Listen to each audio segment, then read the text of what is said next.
మహాశివరాత్రి నియమములు. మాఘ కృష్ణ చతుర్దశి రాత్రి వరకు ఉన్నచో ఆనాడు శివరాత్రి.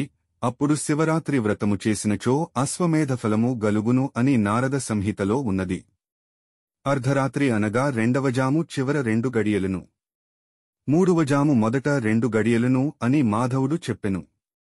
పూర్వదినమున అర్ధరాత్రి దాటిన తర్వాత చతుర్దశి వచ్చి ఆమరునాటి అర్ధరాత్రి వరకును ఉండకపోయినను ఏకవ్యాప్తి సత్వముచే పూర్వదినముననే శివరాత్రి వ్రతము చేయవలెను.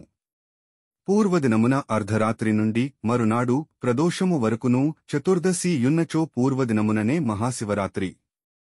జయాయోగము త్రయోదశితో గూడియుండుటకు ప్రాధాన్యము ఉన్నది కనుక పూర్వదినము మహాశివరాత్రి అని కమలాకరుడు చెప్పెను.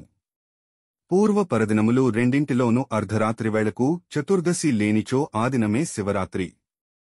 2 రోజులను అర్ధరాత్రి వరకు చతుర్దశియున్నచో ప్రదోష కాలమును ప్రధానముగా భావించి నిర్ణయించవలెను.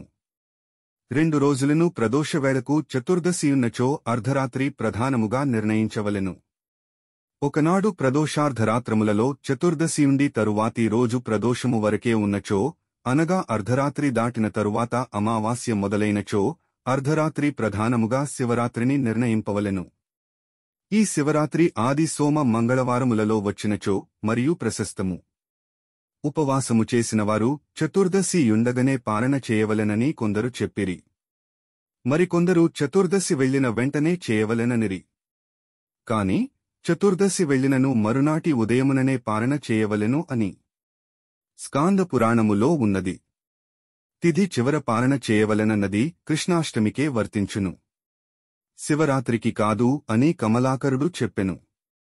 శివరాత్రినాడు శివుని పూజింపనివాడు సహస్రజన్మములలో జంతువై పుట్టును అని స్కాందపురాణములో ఉన్నది. పార్వతి: నా భక్తుడైనవాడు శివరాత్రినాడు ఉపవసించి నన్ను పూజించినచో ఇహలోకమున అక్షయమైన మహాభోగములనుభవించి పరమున గణములలో నొకడై నానుగ్రహమును బొందును అని స్కాందపురాణములో శివవచనము.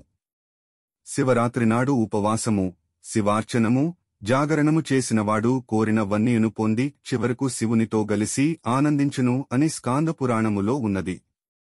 సారాంశమేమనగా మాఘకృష్ణ చతుర్దశి ఏనాడు ప్రదోషార్ధరాత్రములలో వ్యాపించి యుండునో ఆనాడే శివరాత్రి.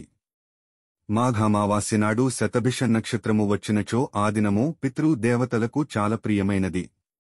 ఆనాడు నువ్వుల పిండితో విప్రులకు భోజనము పెట్టినచో 10,000 సంవత్సరముల దాకా పితృదేవతలు తృప్తితో నుండుదురు అని విష్ణుపురాణము భారతములలో ఉన్నది. స్వస్తి.